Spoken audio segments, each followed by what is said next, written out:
জেলা উপজেলার হাসপাতালগুলোর সক্ষমতা বাড়াতে সরকার কাজ করছে বলে জানিয়েছেন প্রধানমন্ত্রী তারেক রহমান। সকালে ঢাকা মেডিকেল কলেজের প্রতিষ্ঠা বার্ষিকীর অনুষ্ঠানে যোগ দিয়ে কথা জানান প্রধানমন্ত্রী। এ সময় বিশেষজ্ঞ চিকিৎসকদের প্রান্তিক পর্যায়ে সেবা দেওয়ার আহ্বানও জানান তিনি। প্রধানমন্ত্রী বলেন, গ্রাম থেকে চিকিৎসার জন্য রোগীদের যেন ঢাকায় আসতে না হয়, সেজন্য সরকার জেলা ও উপজেলা পর্যায়ের হাসপাতালের শয্যা সংখ্যা বাড়ানোর পাশাপাশি সেবার মান উন্নয়নের উপর গুরুত্ব দিচ্ছে।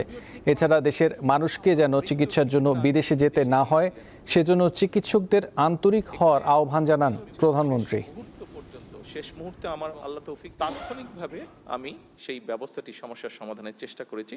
ব্যাপারটি কেন আমাদের ডাক্তারদের উপরে আমাদের দেশের মানুষের আস্থা এবং বিশ্বাস দৃঢ়তর করতে আমরা পারবো না? এটি আমরা কোনো আইন দিয়ে করতে পারবো না, এটি আমরা কোনো প্রতিষ্ঠান দিয়ে আমরা করতে পারবো না। এটি একমাত্র সম্ভব হবে আপনাদের মানবিক অ্যাপ্রোচ এবং আপনাদের সঠিক সুষ্ঠু চিকিৎসা প্রদানের মাধ্যমে।